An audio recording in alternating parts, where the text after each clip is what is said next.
Bienvenidos y bienvenidas a una nueva exploración a fondo. Hoy tenemos entre manos un material que, y esto no es ninguna exageración, tiene el potencial de reescribir por completo la realidad cotidiana de quienes nos escuchan. Sin duda.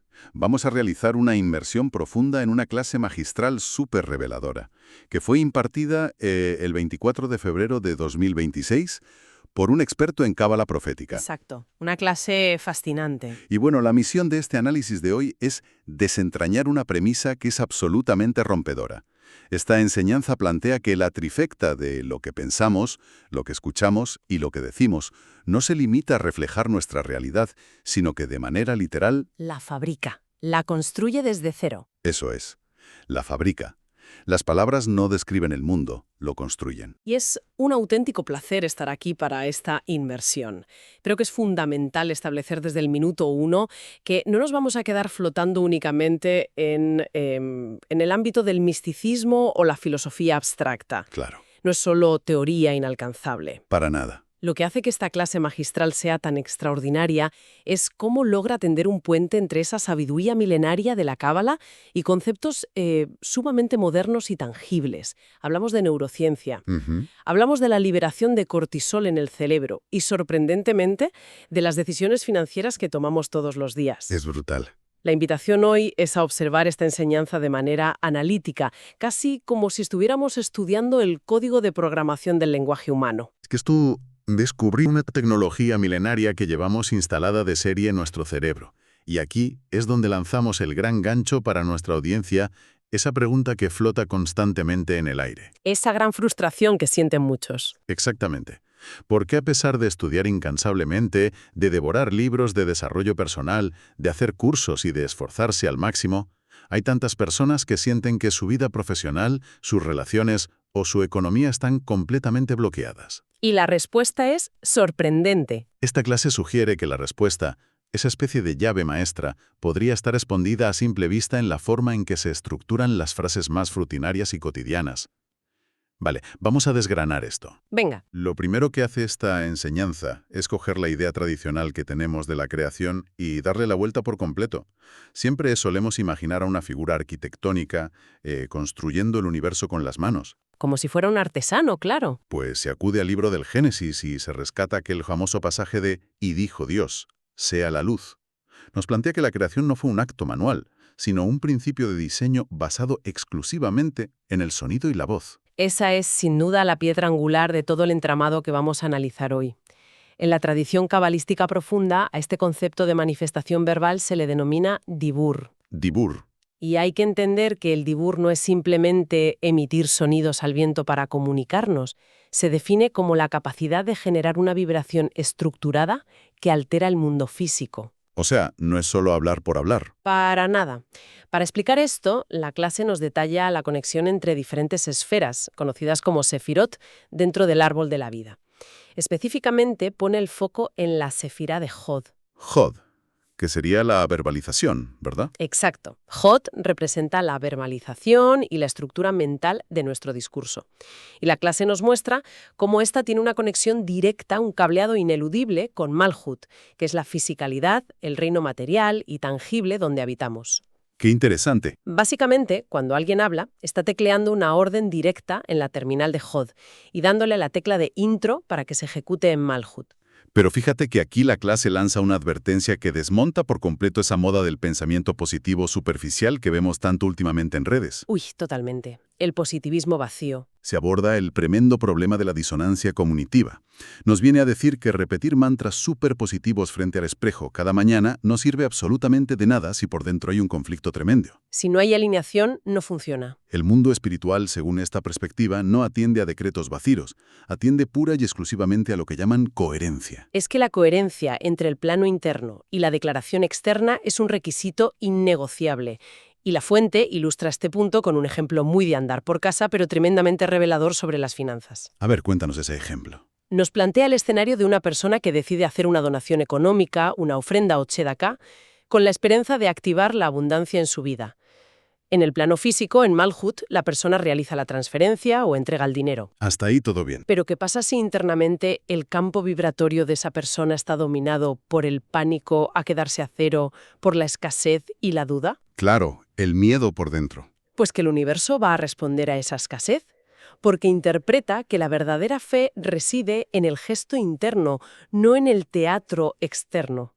De hecho, se cita el pasaje de Yeshua sobre tener la fe suficiente para mover montañas. Ah, sí, esa parte es clave. Y la gran revelación es que el obstáculo real jamás es la falta de palabras rimbombantes. El obstáculo letal es pensar una cosa en privado y manifestar la contraria en público. Claro, es como intentar encender una hoguera debajo del agua. Esa disonancia lo apaga todo de raíz. Aquí es donde se pone realmente interesante, porque el análisis pega un salto espectacular desde la mística hebrea antigua y aterriza directamente en la biología y la anatomía humana. Esa es la mejor parte. Se nos describe un proceso fisiológico que podríamos llamar la cascada del estrés. Resulta que cuando nos levantamos por la mañana y soltamos un «estoy arruinado», o cuando entramos a la oficina y hacemos el típico comentario de cortesía de «madre mía, la situación en España está imposible», ¿Que lo hacemos todos los días sin pensar? exacto. Pues no estamos haciendo un simple análisis macroeconómico inofensivo, estamos desatando una auténtica tormenta biológica en nuestro interior. Así es. Y el nivel de detalle con el que se explica este proceso físico es fascinante. La ciencia nos dice que el inconsciente humano procesa la información y actúa unos 8 segundos más rápido que nuestra mente consciente. 8 segundos es una barbaridad de tiempo para el cerebro. Imagínate. Entonces, al pronunciar en voz alta esa frase cargada de escasez o de crisis, el inconsciente capta la vibración de alarma inmediatamente y le envía un chispazo, una señal de emergencia a la amígdala, en nuestro cerebro. Y ahí empieza el problema físico. Esta alarma enciende de golpe el sistema nervioso simpático, que es nuestro mecanismo primario de supervivencia, el de lucha o huida. Al activarse este protocolo, el cuerpo genera un estado de estrés agudo y comienza a bombear grandes cantidades de cortisol por todo el torrente sanguíneo. Madre mía. O sea que un simple comentario de ascensor te puede arruinar la capacidad de generar ingresos, porque según se detalla, las consecuencias de ese pico de cortisol van mucho más allá de sentirnos un poco tensos. Tienen un impacto tangible y directo. Un impacto en nuestra toma de decisiones. Un impacto demoledor, la verdad. El exceso prolongado de cortisol interfiere directamente con la corteza prefrontal del cerebro. Esta área es, para que nos entendamos, el centro de mando de la lógica, la planificación a largo plazo y la resolución de problemas complejos. Se bloquea por completo. Al nublarse esta zona por culpa del estrés inducido verbalmente, las decisiones financieras se vuelven torpes, impulsivas y defectuosas. Además, la creatividad, que es el oxígeno de cualquier profesional que busca soluciones, queda bloqueada. Es una trampa en la que caemos solos. Se acaba creando una profecía que se cumple a sí misma. Se verbaliza la escasez, la biología entra en pánico, se toman pésimas decisiones con un cerebro bloqueado y efectivamente se materializa más escasez en el mundo físico, en Malhut. Es un ciclo de autosabotaje implacable. Y si el cerebro inundado de estrés ya tiene tela, lo que ocurre cuando esto baja al cuerpo físico es para quedarse de piedra. En la inmersión de hoy se habla de los dolores con significado. Somatización pura y dura. Por ejemplo, nos explica que un dolor crónico en la zona lumbar inferior no siempre es culpa de tener una mala silla en el despacho o una mala postura. Muchas veces va mucho más allá. Muchas veces revela una necesidad patológica de validación externa, una inseguridad constante en la que la persona necesita que su entorno la aplauda todo el tiempo para sentirse a salvo. ¿Es el peso de la inseguridad? Pero fíjate, el ejemplo que a mí me dejó completamente fascinado es lo que ocurre con el dolor en la espalda alta y los trapecios. La clase lo bautiza con un nombre genial: el complejo de Superman o Batgirl. Es un diagnóstico que da en el clavo por completo. Ese dolor tan común en los trapecios, que a veces viene incluso acompañado de hormigueo en los brazos, se describe aquí como el resultado físico de un ego desmedido. De querer abarcarlo todo. Es la somatización de esa actitud de querer asumir la responsabilidad de salvarle la vida y los problemas a todo el mundo. Representa la carga física de intentar llevar sobre los hombros el estrés del jefe, las crisis de la familia, los dramas de los amigos. Y el cuerpo lo paga. El cuerpo físico simplemente está acatando la orden mental de llevar un peso que no le corresponde. y los músculos literalmente se engarrotan para soportar esa carga imaginaria. Es alucinante ver cómo el cuerpo se cuadra y obedece a orden de nuestra narrativa mental. Y hablando de obedecer órdenes y de posturas físicas, hay un dato en esta fuente que le da un vuelco tremendo a algo que llevamos haciendo en piloto automático toda la vida.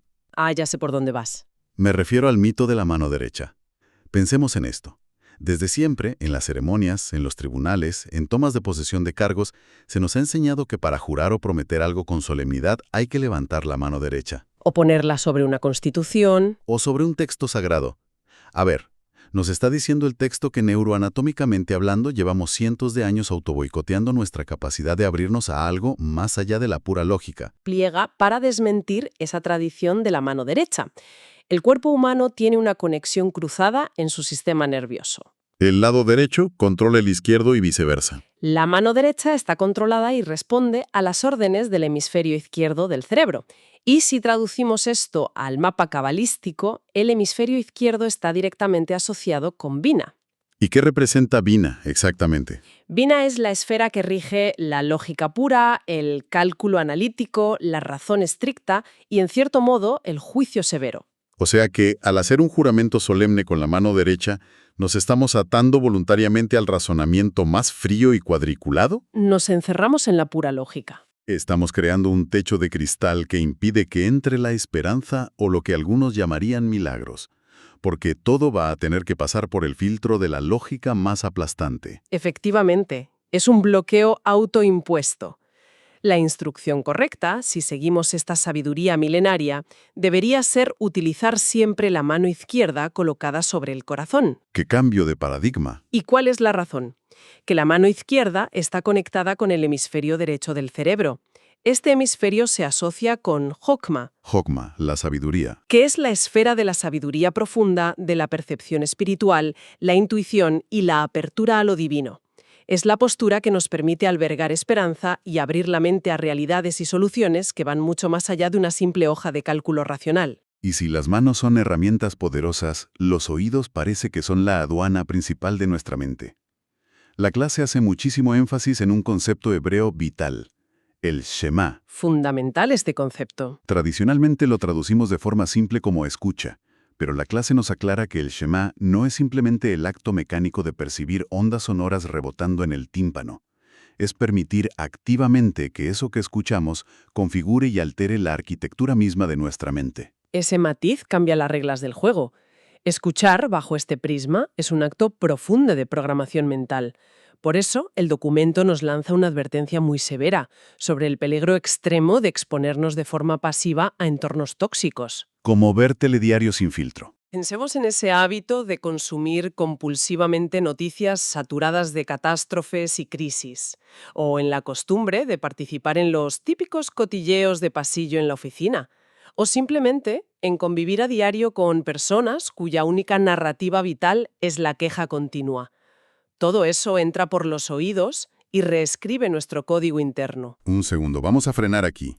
Antes de seguir, en la clase se habla de que este chisme o esta queja constante debilita una sefira muy concreta llamada Netzah, Sí, la esfera de la victoria y la confianza. y que todo el peso de ese daño acaba cayendo sobre Yesod. Para no perdernos en terminología hebrea, si comparamos nuestra mente y nuestra estabilidad con la estructura de un edificio, ¿qué representan exactamente estas dos esferas cuando nos quedamos escuchando a un compañero de trabajo quejarse amargamente durante media hora? Es una analogía perfecta la del edificio. Si nuestra mente es un edificio, Netzah sería uno de los pilares estructurales principales.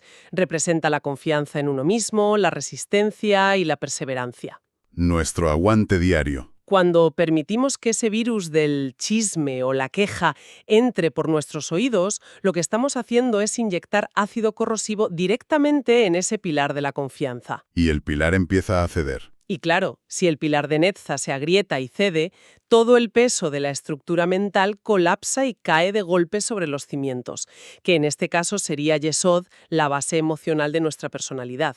O sea, nos desmoronamos por escuchar mal. El resultado arquitectónico es una persona que se vuelve completamente inestable, que se frustra y se queja de que no avanza en la vida, sin darse cuenta de que los cimientos de su confianza han sido devorados por una dieta auditiva basada en pura chatarra vibratoria. Vale, Tenemos el edificio temblando, el pilar agrietado, el cortisol por las nubes. ¿Cómo le damos la vuelta a esto? Porque esta es mi parte favorita de la inmersión de hoy. La clase no solo diagnostica el problema, sino que nos da herramientas de hackeo puro y duro para arreglar este desastre. Soluciones prácticas y aplicables desde hoy mismo. Se introduce una técnica llamada permutación. Y la excelente noticia para quienes nos escuchan es que se aclara que no hace falta saber leer ni una sola letra de arameo o hebreo antiguo para hacer permutaciones cabalísticas con éxito. Todo se reduce a saber reordenar estratégicamente nuestro lenguaje cotidiano. Así es. Y el secreto reside en el uso magistral de una palabra tan humilde como la conjunción pero. El famoso pero. Se demuestra de forma irrefutable que, en el lenguaje de la creación, el orden de los factores sí altera y mucho el producto vibratorio final. Un pero mal ubicado actúa como una goma de borrar que anula cualquier cosa positiva que se haya dicho antes, dejando a la mente anclada en la negatividad. Sin embargo, un pero bien situado hace magia. Tiene el poder de transformar una queja tóxica en una declaración de fuerza y gratitud. A ver si lo he pillado bien. Imaginemos una situación súper cotidiana. Llegamos a casa después de una jornada larguísima y decimos, me gusta mi trabajo, pero hay gente muy cotilla en la oficina. El típico comentario de sofá. Todo el peso emocional de la frase, la última vibración con la que se queda rebotando nuestro cerebro antes de ir a dormir, es el chisme y el mal rollo de la oficina, ¿verdad? ¿Cómo se le da la vuelta a eso en directo, aplicando esta técnica? Aplicar la permutación ahí sería invertir el orden de las premisas, manteniendo exactamente la misma verdad, pero cambiando el enfoque final. Invertir las partes de la frase. La frase correcta y biológicamente sana sería: hay gente muy chismosa en la oficina, pero me gusta mi trabajo. Fíjate cómo cambia la energía. Es verdad, cambia por completo. Al hacerlo así, reconoces el obstáculo primero, pero cierras la frase con la gratitud y la satisfacción. La vibración final con la que se queda trabajando el inconsciente es la del disfrute laboral. Es que el cambio de chip es brutal. La clase pone otro ejemplo sobre las relaciones que es oro puro. Una mala permutación típica sería: llevamos 20 años casados, pero la cosa se ha enfriado bastante. Ahí la mente se hunde en la frialdad y el fracaso. Se queda con la crisis. Pero si hacemos la buena permutación con los mismos elementos exactos, diríamos, la cosa se ha enfriado bastante, pero gloria a Dios llevamos 20 años casados. Se transforma una queja matrimonial en una celebración de la lealtad. Y lo fascinante es que este simple giro sintáctico logra frenar en seco la producción de cortisol y le da la orden al cerebro de empezar a liberar dopamina, oxitocina y serotonina. De un segundo a otro, la mente deja de ver callejones sin salida y empieza a ver oportunidades. Esto plantea una pregunta importante dentro del análisis que hace el texto y funciona casi como una llamada de atención muy seria para aquellos que se enorgullecen de estar muy cultivados intelectual o espiritualmente. Es una bofetada de realidad. La gran incógnita es: ¿qué ocurre con aquellas personas que devoran libros, que estudian altísimos conceptos de espiritualidad, que meditan horas, pero que luego, en el roce del día a día, siguen siendo tremendamente tóxicas en su forma de hablar y de tratar a los demás? Ese es sin duda el dardo envenenado de la clase. Es el peligro inminente de lo que se denomina la luz estancada. Básicamente el riesgo brutal de acumular teoría y no llevar absolutamente nada a la práctica en nuestro vocabulario. Para explicar este fenómeno, la sabiduría cabalística introduce el concepto de las klipat o el aklipa, que podríamos traducir visualmente como cáscaras o bloqueos energéticos. Cáscaras que nos atrapan. Esperamos una disonancia letal.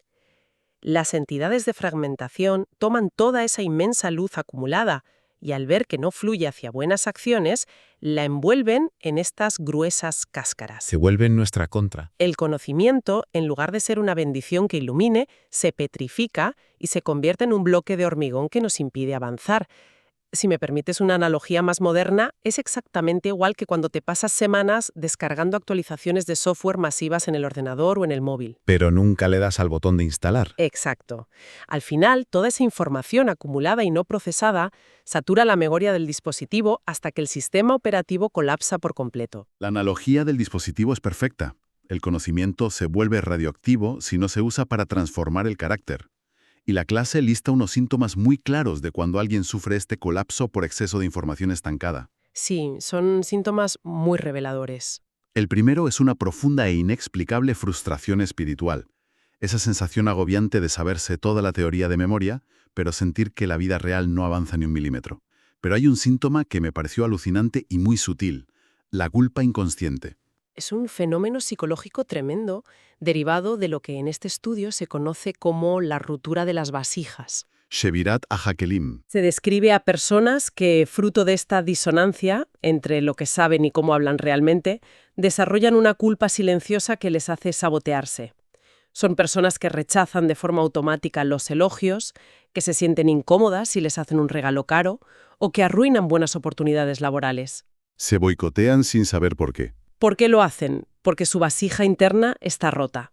En el fondo de su ser, sienten que no merecen recibir ninguna bendición, ya que saben perfectamente que su discurso diario sigue plagado de quejas, envidias y negatividad, traicionando todo lo que supuestamente han estudiado. Y para rematar, y que todos lo visualicemos, la clase rescata una metáfora que es simplemente brillante para explicar por qué no nos llegan esas bendiciones que tanto pedimos. La analogía del palacio. Esa imagen es buenísima. Exigirle a la vida, al universo o a lo divino que nos mande grandes bendiciones, abundancia económica y relaciones sanas, mientras nosotros seguimos manteniendo una mentalidad estrecha y un lenguaje de queja crónica, es exactamente igual que intentar meter todos los lujosos y enormes muebles de un palacio real dentro de un piso de 30 metros cuadrados. No caben, físicamente no caben. Es física y vibratoriamente imposible. La lección no puede ser más clara. Hay que crear primero el espacio mental y limpiar el marco lingüístico para que esa bendición inmensa tenga cabida y no rompa las paredes al entrar. Y la construcción de ese espacio amplio es un trabajo artesanal que comienza cada mañana al abrir los ojos. La propuesta práctica es convertirnos en auditores implacables de nuestro propio entorno verbal. Ser nuestros propios vigilantes. Exige cancelar de raíz esas frases automáticas derrotistas. Si la mente lanza un «seguro que hoy me va a ir fatal», la instrucción es detenerse en seco, respirar y reestructurar la oración en voz alta. Hacer la permutación correcta. Se hace mucho hincapié en el inmenso poder de bendecir incluso cuando estamos en medio de un enfado o un conflicto, porque al soltar una palabra de bendición justo en el momento de mayor fricción, logramos romper patrones invisibles de caos. Rompemos el bucle. Y obligamos literalmente a nuestro cerebro a asfaltar nuevas rutas neuronales hacia la resolución en lugar de hacia el conflicto. Entonces, ¿qué significa todo esto si tratamos de condensar esta inmensa clase en una idea para llevarnos con nosotros? La revelación principal que emerge de esta profunda inmersión es monumental.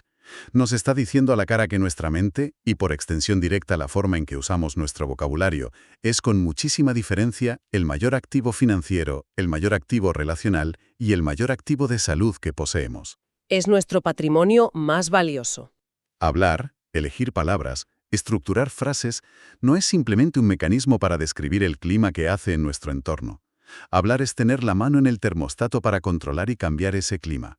Es la herramienta de creación de la realidad material. Si conectamos esto con el panorama general de la era en la que nos ha tocado vivir, surge una reflexión inevitable que, aunque va un paso más allá de lo tratado explícitamente en la fuente, nace directamente de sus cimientos. A ver, una reflexión final para nuestra audiencia. Si aceptamos y comprendemos la premisa de que las palabras habladas y los pensamientos fabrican la realidad física, atrayendo irremediablemente fuerzas de orden o fuerzas de caos, cabe preguntarse qué tipo de arquitectura invisible, de proporciones titánicas, estamos construyendo colectivamente como sociedad hoy en día a través de nuestra huella digital. ¡Qué gran pregunta! Pensemos por un momento en los millones de quejas escritas, en los comentarios cargados de toxicidad, en las críticas destructivas y feroces que se vierten en Internet cada segundo, quedando grabadas de forma permanente en servidores para la posteridad. Es una huella imborrable. ¿No estaremos acaso programando, todos juntos y sin saberlo, un inmenso Malhut digital? Una realidad colectiva basada en la escasez crónica, la indignación y el conflicto constante que terminarán heredando las futuras generaciones? Es una perspectiva que da vértigo y que invita a auditar con muchísima cautela no solo lo que decimos en la máquina de café, sino cada pulsación que hacemos en la pantalla de nuestros teléfonos. Madre mía, es un pensamiento final que verdaderamente hiela la sangre, pero que al mismo tiempo nos devuelve un poder y una responsabilidad absolutas. Es una invitación rotunda a dejar de ser albañiles accidentales que ponen ladrillos al azar para convertirnos en arquitectos conscientes de nuestra propia realidad. Totalmente de acuerdo. Ha sido un verdadero privilegio desgranar hoy este material tan denso, tan profundo y a la vez tan iluminador. Queremos agradecer enormemente a cada persona que nos escucha por habernos acompañado a lo largo de esta profunda exploración. La invitación que queda sobre la mesa para hoy es clara. Observemos y vigilemos con lupa cada palabra que articulemos a partir de ahora. Un cálido saludo y hasta la próxima inmersión.